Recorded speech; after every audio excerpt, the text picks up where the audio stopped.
Merintis usaha baru dan model pengembangannya. Langkah-langkah memasuki dunia usaha, mengenal cara merintis usaha baru, cara membeli perusahaan yang sudah ada. Cara memasuki dunia usaha. Merintis usaha baru, mendirikan usaha baru dengan model, ide, organisasi, dan manajemen dirancang baru. Sole proprietorship, partnerships, corporations. Membeli perusahaan orang lain. Buying. Perusahaan yang telah didirikan atau dirintis dan diorganisir oleh orang lain dengan nama goodwill dan organisasi usaha yang sudah ada. Lalu ada kerjasama manajemen atau franchising. Lalu ada kerjasama antar franchise, wirausaha dengan perusahaan besar, franchisor or parent company, persetujuan jual beli hak monopoli untuk menyelenggarakan usaha waralaba. Waralaba kerjasama meliputi pemilihan tempat, rencana bangunan, pembelian peralatan, pola arus kerja, pemilihan karyawan, pembukuan pencatatan akuntansi. Selanjutnya ada konsultasi, penerapan standar, promosi, pengendalian kualitas, riset, nasihat hukum, dan sumber permodalan. Tipe franchising, trade name franchising. Franchise memperoleh hak untuk memproduksi. Selanjutnya ada product distribution franchising, yaitu franchise memperoleh hak untuk distribusi di wilayah tertentu. Terakhir ada pure franchising, yaitu franchise memperoleh hak seluruhnya mulai dari trademark, penjualan, peralatan, metode operasi, strategi pemasaran, bantuan manajemen, dan teknik. Lalu ada pengendalian kualitas. Keuntungan franchising: 1. Pengalaman dan faktor sukses 93%. 2. Bantuan keuangan dari franchisor. 3. Brand name dan reputasi. 4. Bisnis sudah terbangun. 5. Standarisasi mutu. 6. Biaya produksi rendah. 7. Kesiapan manajemen.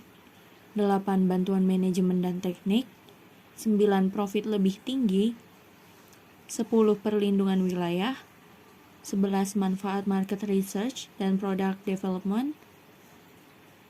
12. Risiko gagal kecil.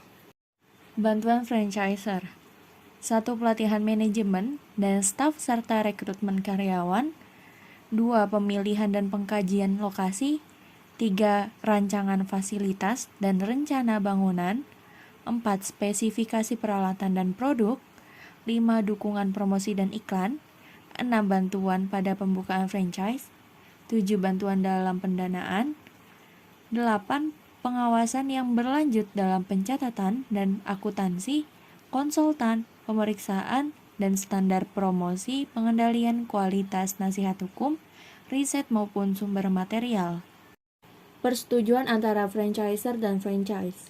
Franchisor setuju untuk memberi suatu wilayah penjualan sesuai yang berdiri sendiri kepada franchise, menyediakan sejumlah latihan dan manajemen perusahaan, memberikan barang dagangan kepada franchise dengan harga bersaing, memberikan nasihat kepada franchise tentang lokasi dan desain bangunan, memberikan bantuan dan bantuan finansial pada franchise.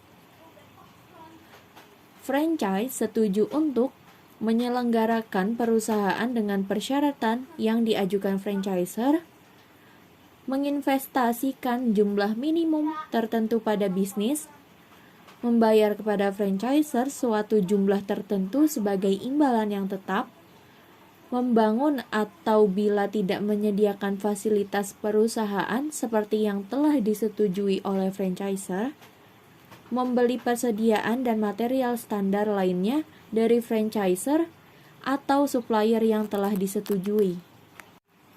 Cara merintis usaha, inside out approach idea generation.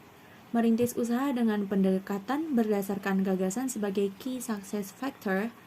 Wirausaha melihat keterampilan sendiri, kemampuan, latar belakang yang akan menentukan jenis usaha apa akan dimulai. Cara merintis usaha yang selanjutnya itu ada outside in approach atau sama dengan opportunity recognition atau kesempatan melihat peluang. Lalu merintis usaha dengan pendekatan yang menekankan pada basis ide bahwa perusahaan akan berhasil apabila menanggapi atau menciptakan kebutuhan pasar.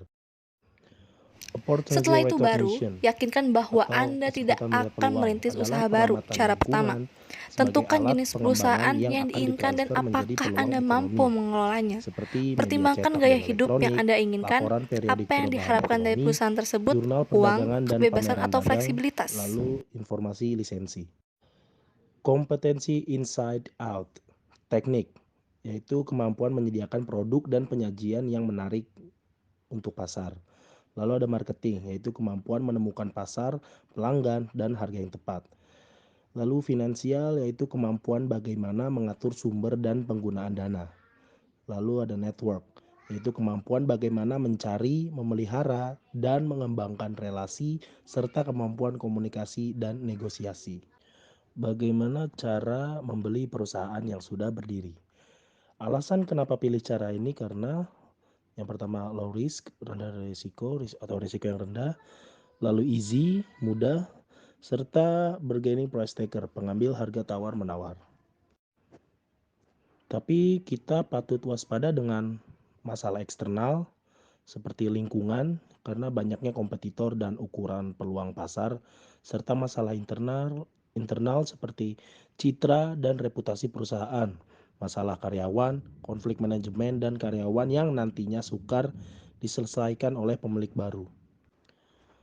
Oleh sebab itu, pertanyakan dulu alasan apa atau apa alasan pemilik menjual perusahaan, potensi pasar apa yang dimiliki barang dan jasa yang dihasilkan, aspek legal yang dimiliki perusahaan, kondisi keuangan perusahaan yang akan dijual bagaimana, serta mengapa perusahaan tersebut berhasil tapi kritis.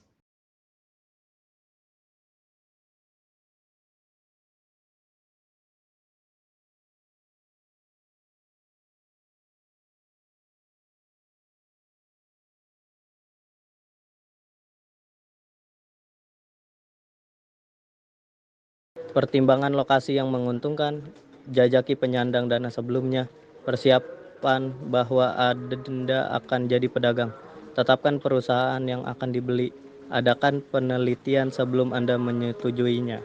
Buatlah surat perjanjian dalam bentuk yang spesifik, misalnya jangka waktu pembayaran berakhir. Jangan lupa untuk menilai karyawan. Yakinkan bahwa harga yang ditawarkan itu mencerminkan nilai perusahaan. Perusahaan bisa take off. Usaha khusus harus dijalankan untuk kelangsungan hidup, seperti konsolidasi, pengendalian, dan harapan. Caranya, 1. Penguasaan manajemen, yaitu mengubah pemilik sebagai pengusaha yang merekrut tenaga yang diberikan wewenang secara jelas. Kedua, marketing, merubah mendapatkan konsumen ke situasi peningkatan persaingan. Ketiga, keuangan. Dari tahap cash flow berubah menjadi memperketat pengendalian keuangan, meningkatkan laba dan mengendalikan biaya. Pendanaan sudah dalam tahap ventura.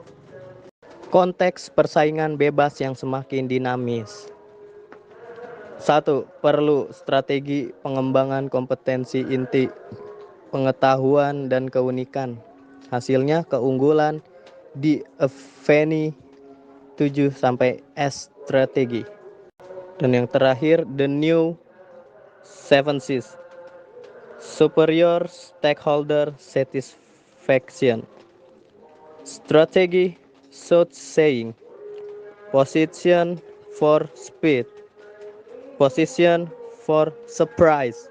Shifting the role of the game. Signaling strategic intent. Simultaneous and sequential strategies trust.